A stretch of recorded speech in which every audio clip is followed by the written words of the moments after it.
I thought it was just normal pregnancy stuff, until I heard her crawling on the ceiling. So I just moved into this cheap boarding house in Quezon City.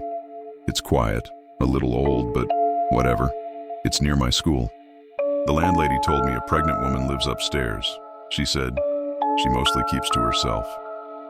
Every night around 2 a.m. I hear weird sounds above my room, groaning, scratching, sometimes even gurgling. I thought, okay, pregnancy's weird. Maybe she's in pain. But then one night, it got louder, like she was crawling fast back and forth right over my bed. Then a baby crying, but twisted, like not human. I told the landlady. She went pale.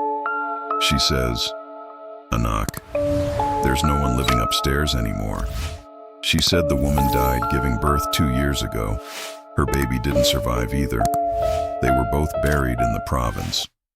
But last night, I heard tiny hands tapping on my ceiling, and a voice whisper, "It's hungry again."